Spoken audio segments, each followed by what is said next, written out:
الحمد لله نحمده ونستعينه ونستغفره ونؤمن به ونتوكل عليه ونعوذ بالله من شرور أنفسنا ومن سيئات أعمالنا من يهده الله فلا مضل له ومن يضلله فلا هادي له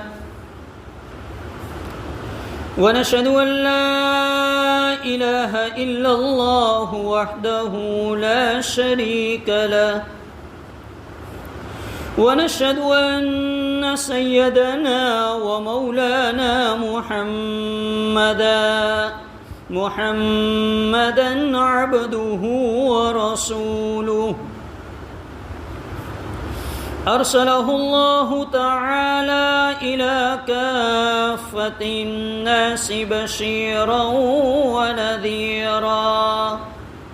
وداعيا إلى الله بإذنه وسراجا منيرا أما بعد فأعوذ بالله من الشيطان الرجيم بسم الله الرحمن الرحيم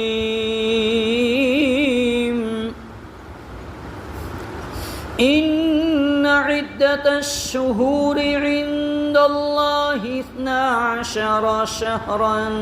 في كتاب الله صدق الله العظيم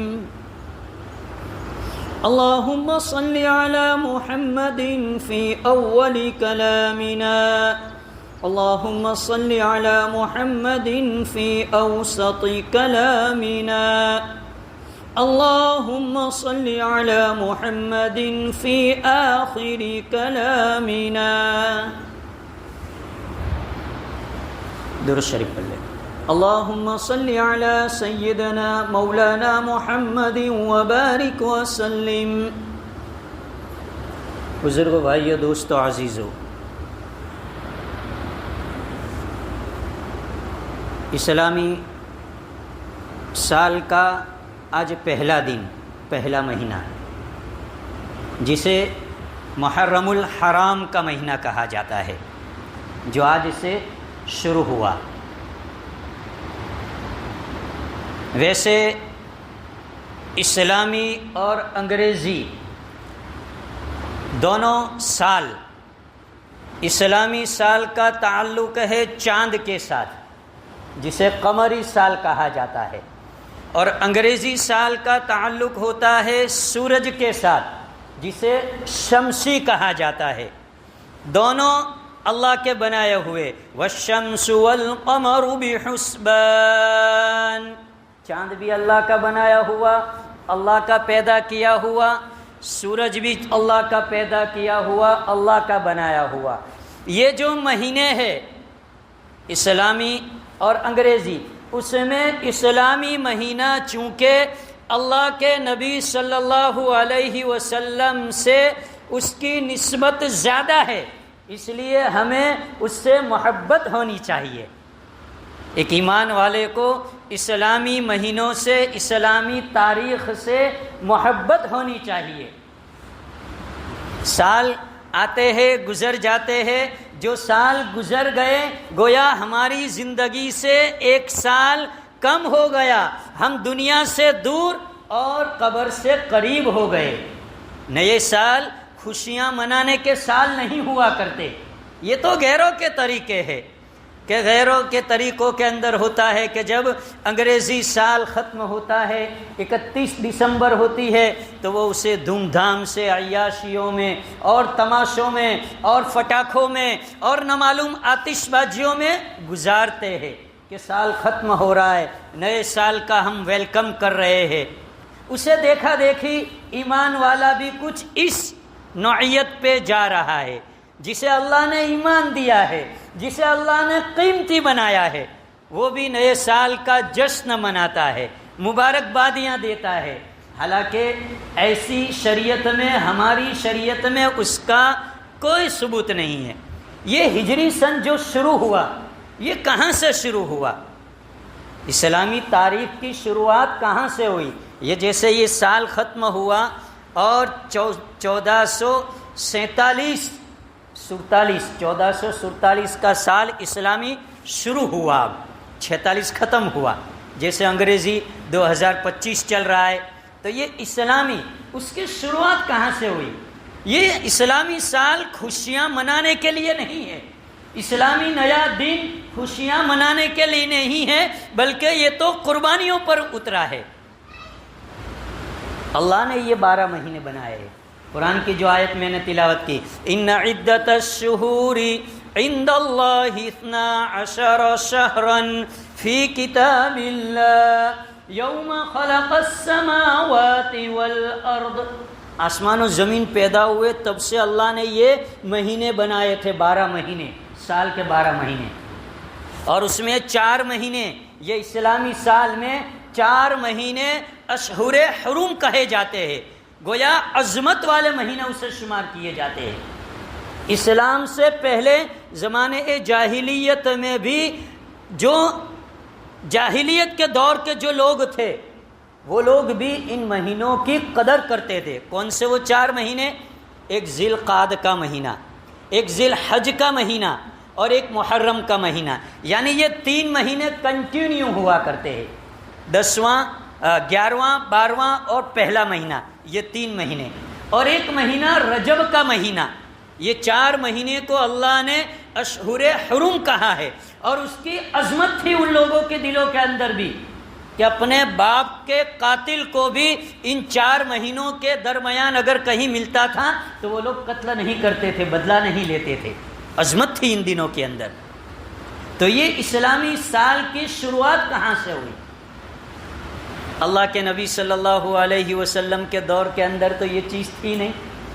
تاریخ کا کوئی دور ہی نہیں تھا وہ۔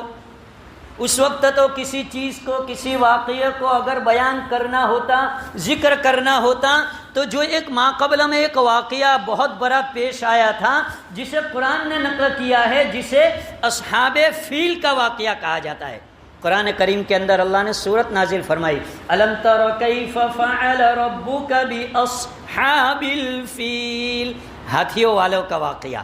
جو کعبۃ اللہ کو منہدم کرنے کے لیے، نعوذ باللہ، کعبۃ اللہ کو ختم کرنے کے لیے جو ابرہا ہاتھیوں کے لشکر کو لے کر آیا تھا۔ زندگی کبھی باقی رہی اور موقع ملا تو انشاءاللہ وہ سورہ فیل کی یہ تفسیر ہم سنیں گے، بیان کریں گے انشاءاللہ۔ تو وہ اصحاب فیل کا واقعہ یہ لوگوں کے ذہنوں میں عام تھا، جب تک یہ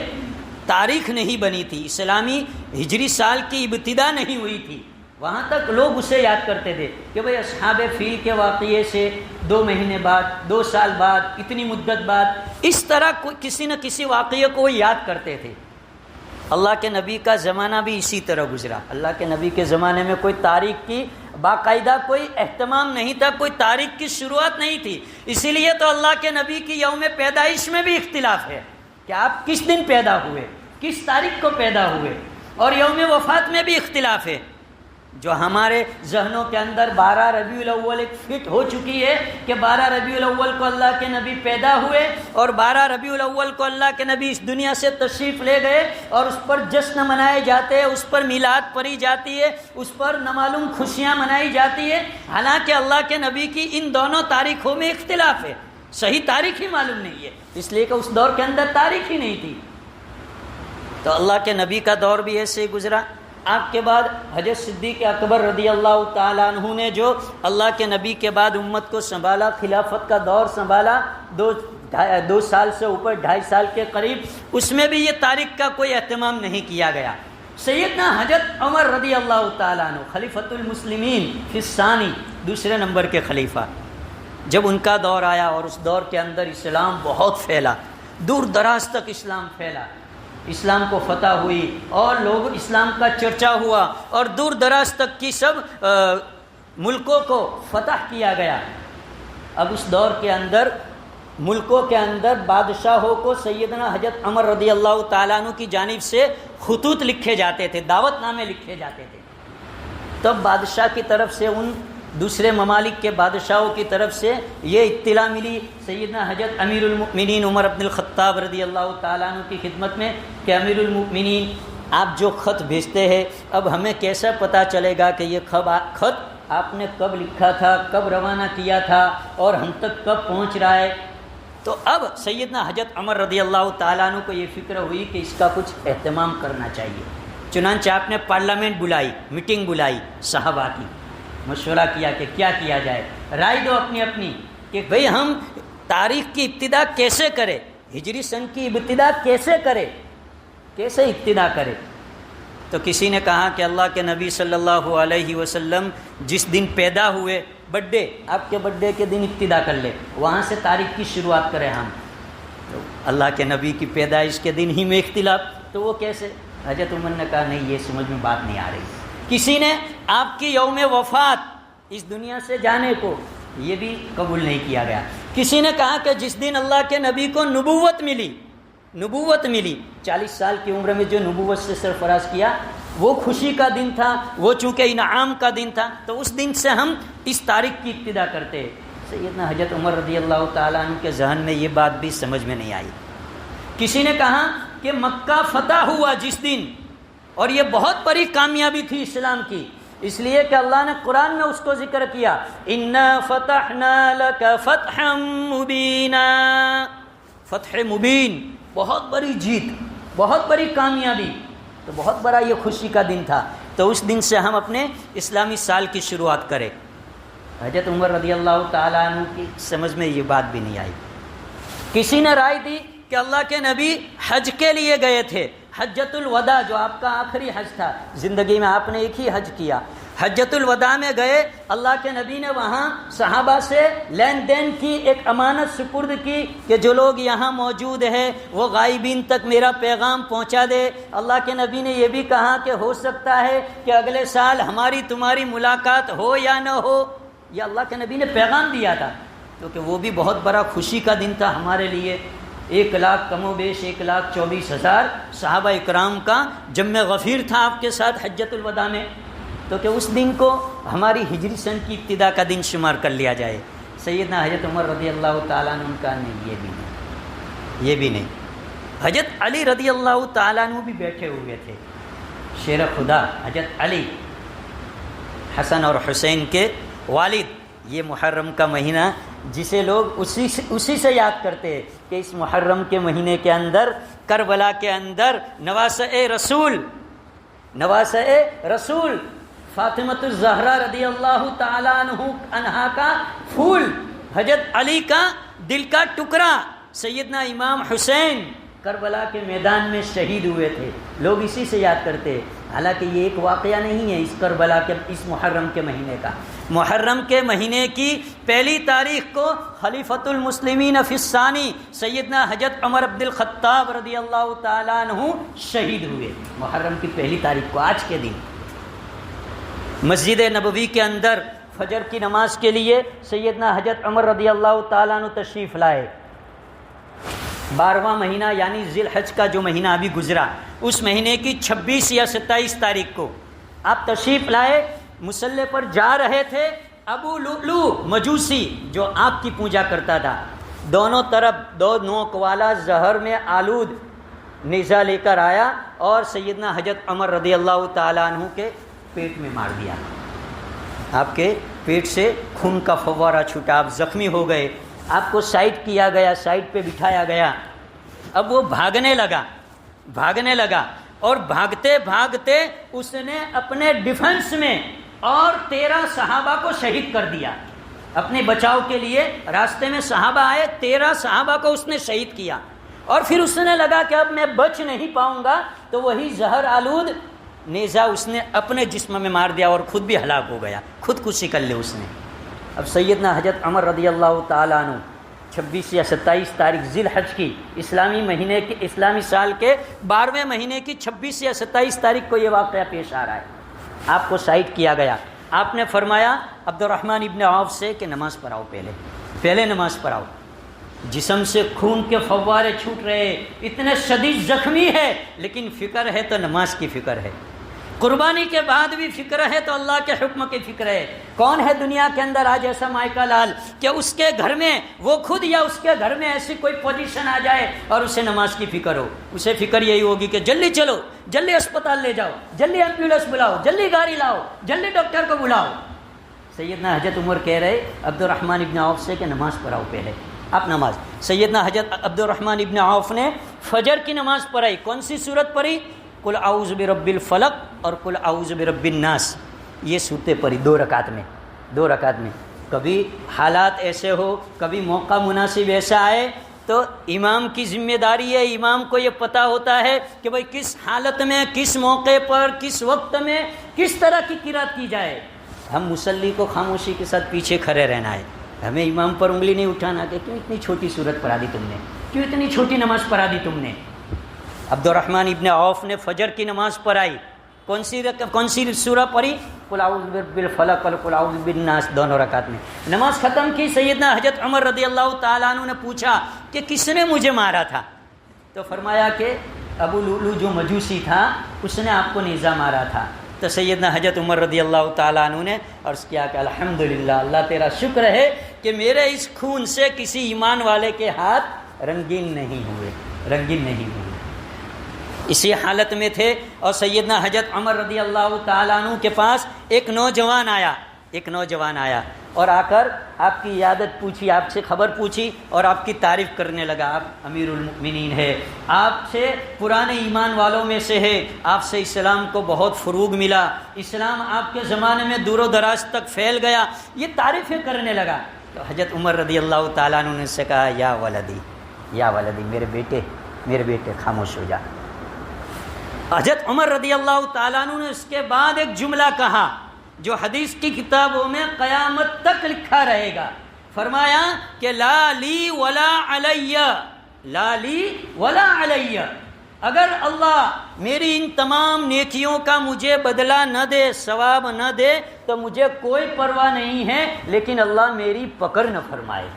اتنی بڑی شخصیت، اتنا بڑا انسان یہ کہہ رہا ہے، جس کے دور کے اندر اسلام کہاں کہاں تک پھیلا اور کیسی کیسی فتوحات آپ نے حاصل کی، لیکن سیدنا حضرت عمر کہہ رہے ہیں کہ اللہ مجھے میری نیکیوں کا بدلہ نہ دے تو کوئی حرج نہیں، لیکن میری پکڑ نہ فرمائے۔ اللہ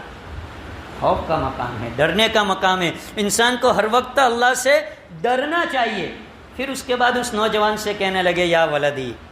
اس کی چونکہ لنگی پہنی ہوئی تھی، وہ لنگی تخنوں سے نیچے تھی، گھٹی جو ہوتی ہے نا اس سے نیچے، فرمایا اپنی لنگی کو تخنوں سے اوپر کر لو، جو اپنی لنگی کو یا پائجامہ ہے یا پینٹ ہے یا جبہ ہے اس کو تخنوں سے نیچے پہنے گا، فرمایا اللہ اس کی طرف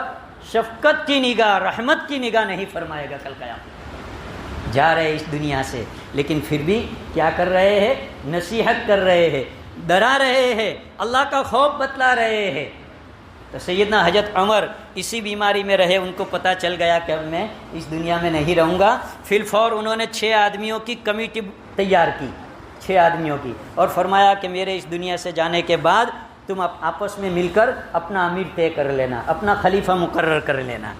اور اس کے بعد پھر ان 6 میں سے 3 ہوئے، اور ان 3 میں سے پھر سیدنا حضرت عثمان کو تیسرے نمبر کا خلیفہ مقرر کیا۔ حضرت عمر رضی اللہ تعالیٰ عنہ جب جانے سے پہلے اپنے بیٹے کو امی عائشہ کے پاس بھیج رہے رضی اللہ تعالیٰ عنہ کہ امی عائشہ سے جا کر کہنا کہ اگر آپ کی اجازت ہو تو آپ کے حجرے میں نبی کے قدموں میں عمر سونا چاہتا ہے انتقال کے بعد، آپ کی اجازت ہو تو عائشہ صدیقہ رضی اللہ تعالیٰ عنہ نے فرمایا کہ یہ جگہ تو میں نے اپنے لیے رکھی تھی، ایک میرے شوہر ہے، ایک میرا ابا ہے صدیق اکبر، اور تیسری جگہ میں نے اپنے لیے رکھی تھی، لیکن جاؤ تمہارے ابا سے کہہ دو، تمہارے والد سے کہہ دینا امیر المؤمنین سے کہ میں نے یہ جگہ تم کو دے دی، اور میں یہ وصیت کرتی ہوں کہ میری انتقال کے بعد، میری موت کے بعد مجھے عام جنت البقیع جو قبرستان ہے جہاں دوسری میری بہنیں، میری سوکنیں، بیویاں اللہ کے نبی کی سوئی ہوئی ہے، وہاں مجھے دفن کر دینا۔ حضرت عمر کے پاس جب یہ پیغام پہنچا، حضرت عمر نے پھر اپنے بیٹے سے کہا کہ میرا انتقال ہو جائے تو جنازہ لے جانا واپس، ہو سکتا ہے ابھی شرم کی وجہ سے، میری حیاتی ہے اس وجہ سے امی نے ہاں کہہ دیا ہو، میرا جنازہ باہر رکھ کر امیر المؤمنین مت کہنا، ایسے کہنا کہ عمر بن الخطاب آپ کے کمرے میں نبی کے قدموں میں سونا چاہتا ہے، اجازت ہو تو۔ ایسا ہی ہوا، انتقال ہوا یکم محرم کو۔ آج کے دن سیدنا حضرت عمر رضی اللہ تعالیٰ عنہ اس دنیا سے پردہ فرما گئے، جنازہ لے جایا گیا، کمرے کے باہر رکھ کر پھر حضرت عبداللہ ابن عمر آپ کے بیٹے نے امی عائشہ سے فرمایا کہ عمر بن الخطاب آپ کے حجرے میں نبی کے قدموں میں سونا چاہتے ہیں۔ امی عائشہ نے فرمایا رضی اللہ تعالیٰ عنہ اجازت ہے میری، انہیں آرام کرنے دو، یہاں انہیں یہیں دفن کیا جائے گا، اجازت ہے میری۔ جب انہیں عبداللہ ابن عباس فرماتے ہیں کہ قبر میں اتارا گیا تو ایک آدمی قبر کے اندر اتار رہے تھے ہم لوگ، پیچھے سے ایک آدمی ایسا کہہ رہا تھا، مجھے تو یقین تھا کہ یہ دو یہاں سوئے ہوئے اللہ کے نبی اور ابو بکر، تیسرا ان کے ساتھ عمر ہی سوئیں گے، اس لیے کہ دنیا کے اندر اللہ کے نبی جب کبھی زبان سے الفاظ نکالتے تھے تو کہتے تھے جئتو انا ابو بکر عمر، ذہبتو انا ابو بکر عمر، دخلتو انا ابو بکر عمر، میں گیا میرے ساتھ ابو بکر عمر آئے، میں آیا میرے ساتھ ابو بکر عمر آئے، ہم داخل ہوئے ہمارے ساتھ ابو بکر عمر داخل ہوئے۔ تو مجھے یقین تھا کہ اللہ کے نبی سیدنا حضرت عمر، آخری بات، سیدنا حضرت عمر رضی اللہ تعالیٰ عنہ نے دعا فرمائی تھی اللہ سے، دو دعائیں فرمائی تھی۔ ایک دعا یہ فرمائی تھی کہ یا اللہ مجھے شہادت کی موت دینا، سیدنا حضرت عمر رضی اللہ تعالیٰ عنہ نے دعا فرمائی تھی کہ شہادت کی موت دینا، اور دوسری دعا فرمائی تھی کہ نبی کے دیار میں مدینۃ المنورہ میں موت دینا۔ یہ دو دعا فرمائی تھی۔ اس دعا کو جو بھی سنتا تھا تعجب کرتا تھا کہ مدینہ میں نبی کے دیار میں شہادت کی موت کیسے ملے گی عمر کو، اس لیے کہ مدینہ میں تو کوئی غیر آ کر حملہ نہیں کرنے والا، مدینہ مانگ رہے، شہادت مانگ رہے، کوئی ایمان والا تو سیدنا حضرت عمر کو ختم کرے گا نہیں۔ پھر ایسی دعا کی حضرت عمر نے، اللہ نے دونوں دعائیں قبول فرمائی کہ نبی کے دیار میں موت عطا فرمائی اور شہادت کی کہ مجوسی کے ہاتھوں سے موت دی۔ یہ دو دعا کے بعد ایک تیسرا انعام اللہ نے اپنی طرف سے فرمایا کہ عمر تو نے دو دعا مانگی تھی کہ شہادت کی موت دے، نبی کے دیار میں موت دے، تیسری ایک دعا ہم تجھے دیتے، ایک تحفہ ہم تجھے دیتے کہ قیامت تک نبی کے قدموں میں ہم تجھے سلائیں گے۔ تو یہ حضرت عمر رضی اللہ تعالیٰ عنہ اسی محرم کی پہلی تاریخ کو اس دنیا سے گئے۔ تو یہ نیا سال انشاءاللہ زندگی باقی رہی تو پھر کبھی سنیں گے، یہ نیا سال ہمیں قربانی کا پیغام دیتا ہے، خوشیاں منانے کا پیغام نہیں دیتا، قربانی کا پیغام دیتا ہے۔ اور اس مہینے کے اندر سیدنا حضرت عمر رضی اللہ تعالیٰ عنہ بھی شہید ہوئے ہیں آج ہی کے دن۔ کربلا کا واقعہ تو 10 تاریخ کا ہے، اور وہ بھی کوئی لڑائی کا معاملہ نہیں تھا، وہ تو جا رہے تھے، دعوت پر جا رہے تھے کوفہ، سیدنا حسین اپنی فیملی کے ساتھ 72 یا بروایت دیگر 75 انسانوں کے ساتھ، فیملی کے ساتھ دعوت پہ جا رہے تھے کوفہ والوں کی۔ وہ تو غداری ہوئی، بات سے منکر گئے کوفہ والے، اور وہ معاملہ کربلا کے میدان کے اندر پیش آیا۔ لیکن وہاں پر بھی سیدنا امام حسین نے قربانی ہی ہمارے سامنے پیش کی کہ سر کو ہم نے کٹا دیا، سر کو کٹا دیا، لیکن غیر کے سامنے جھکایا نہیں۔ یہ سر جھک سکتا ہے تو صرف اللہ کے سامنے جھک سکتا ہے، اور جاتے جاتے بھی نماز پڑھ کر گئے سیدنا حسین رضی اللہ تعالیٰ۔ اللہ تبارک و تعالی ہم تمام کو ان صحابہ کرام کی قربانیوں کے صدقے اور ان صحابہ کرام کی قربانیاں سامنے رکھ کر ہمیں بھی اپنی زندگیاں قربانیوں والی بنانے کی توفیق عطا فرمائے۔ وآخر دعوانا الحمدللہ رب العالمین۔